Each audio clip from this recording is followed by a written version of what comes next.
Carlos Fernando Galán llega hoy a la mitad de su mandato. En entrevista con el sistema informativo de City TV asegura que es el punto más difícil de su gobierno. El alcalde hace un balance de lo hecho y lo pendiente en su administración. En la primera parte de nuestra conversación, el mandatario reconoció que la ciudad enfrenta un problema de seguridad. Explicó la estrategia para hacer frente al delito e hizo un llamado al gobierno nacional tras calificar la política de paz total como fallida.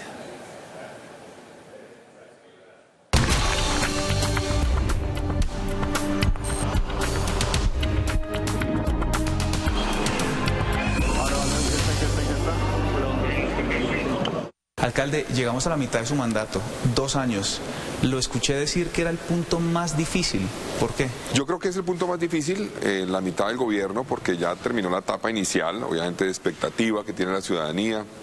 Además entramos en etapa electoral, donde es normal que cojan a los gobiernos que están en ejercicio como en cierta forma el blanco para atacarlos y lograr votos. Y es cuando la gente ya está con razón esperando cada vez más resultados. Entonces por eso creo que es el momento más difícil de un gobierno, normalmente.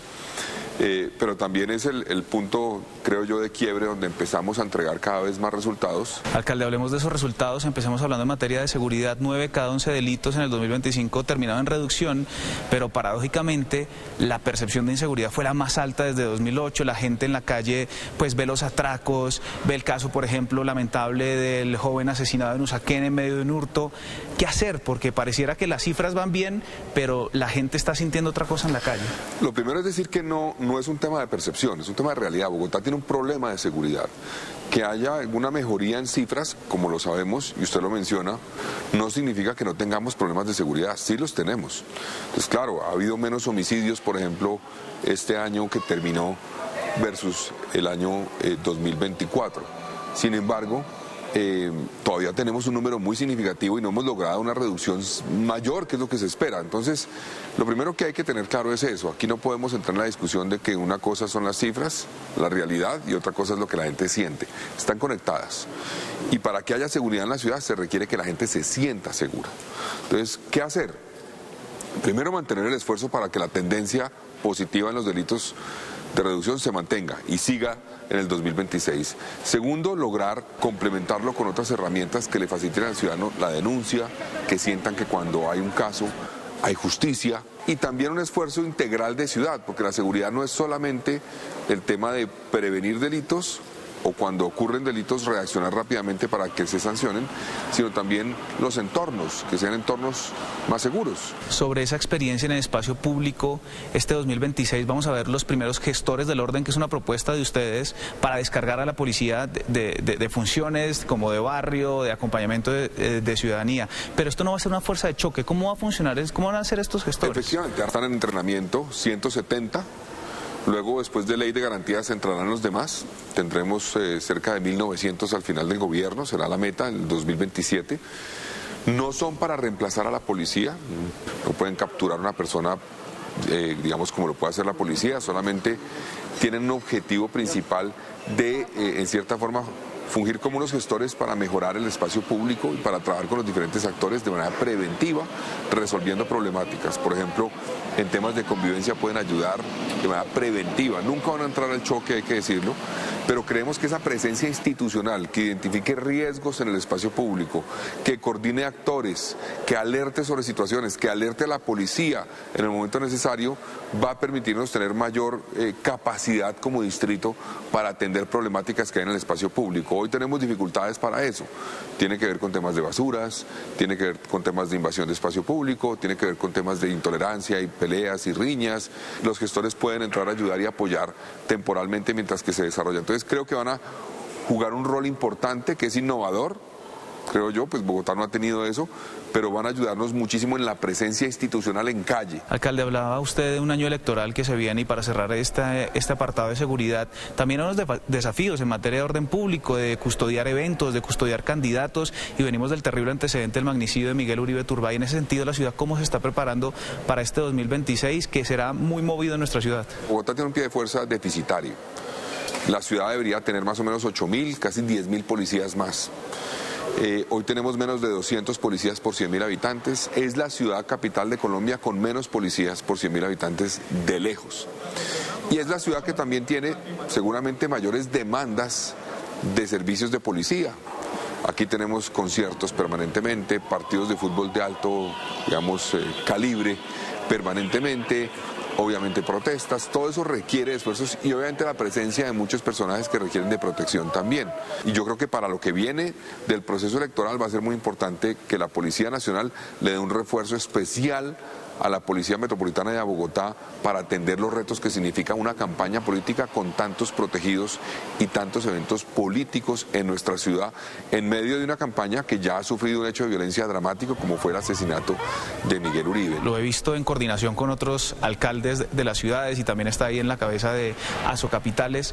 ¿Le preocupa el tema de los atentados en el país, la situación de orden público? Muchísimo, muchísimo. Nosotros hemos visto atentados en Pasto, en Cali, hemos visto en Medellín, en Cúcuta, en Barrancabermeja, y yo creo que sí, y lo hemos expresado, hay una demostración de una política de paz total fallida, que no está funcionando, que lo que ha permitido es fortalecer a las organizaciones criminales y ha en cierta forma debilitado la capacidad del Estado de poder reaccionar y actuar frente a esas amenazas. Entonces yo sí creo que esos atentados son preocupantes, son una alerta grande para que el Estado reaccione, replantee su política de seguridad, trabaje con las autoridades locales de manera más efectiva, porque somos los que estamos sufriendo, y repito esto, cuando hablamos de Asocapitales, varios alcaldes lo manifiestan permanentemente, los retos que implica una política fallida de seguridad, y necesitamos replantearlo para que podamos ser mucho más efectivos en enfrentar. A mí me dicen a veces, ¿usted por qué habla del problema de seguridad nacional? Dedíquese a Bogotá.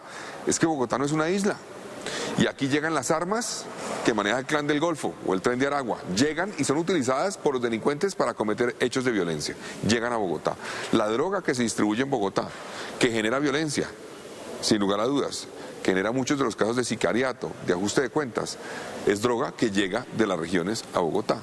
Entonces, tenemos que trabajar conjuntamente. No es decir que la política de seguridad se puede manejar de manera aislada en una ciudad como Bogotá a lo que pasa en el resto del país. Eso es imposible, tenemos que trabajar conjuntamente. Y hoy lo que vemos es que no hay una política de seguridad nacional del gobierno nacional que permita que las ciudades se, digamos, encajen bien en ella y podamos articularnos bien para garantizar que enfrentamos de manera efectiva esos retos. Hace unas semanas ustedes presentaron un resultado muy importante sobre un grupo radical que estaba, o que generó más bien vandalismo, que generó caos, ataques a la fuerza pública, incluso contra la infraestructura y contra civiles. ¿Qué encuentran ustedes detrás de eso? ¿Hay un financiamiento? ¿Quién está promoviendo ese vandalismo en la ciudad? La financiación de este grupo particular llegaría de Medellín, al parecer. Son indicios que la investigación dirá, digamos, cuál es el origen exactamente. Sabemos que utilizan banderas rojas con negro. Alusivas a la alusivas, tal vez, sí. Y además que buscan reclutar personas en entornos universitarios.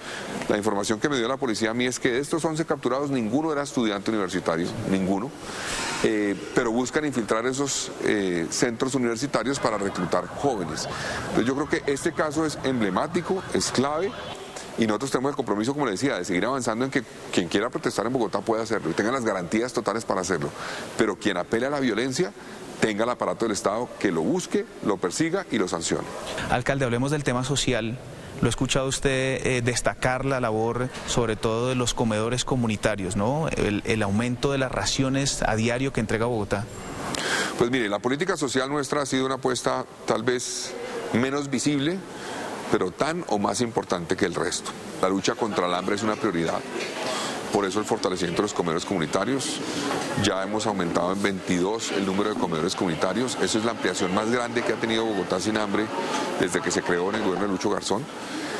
Y es una apuesta que vamos a continuar hasta llegar a más de 165 comedores. Hemos fortalecido el PAE también.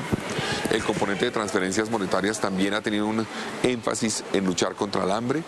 Y eso nos permitió en el primer año que, según el DANE, no según el distrito, según el DANE y la FAO, en Bogotá salieran de inseguridad alimentaria más de 550.000 personas. Eso es como que Bucaramanga completa salga de inseguridad alimentaria. Es el equivalente a eso. Es un gran logro que tenemos que continuar. Bogotá, como vamos en su encuesta, ratificó esa tendencia en el 2025 porque mostró que el número de personas que manifestó haber tenido hambre en el último mes se redujo a la mitad en Bogotá en el 2025. Eso es positivo, tenemos que seguir avanzando.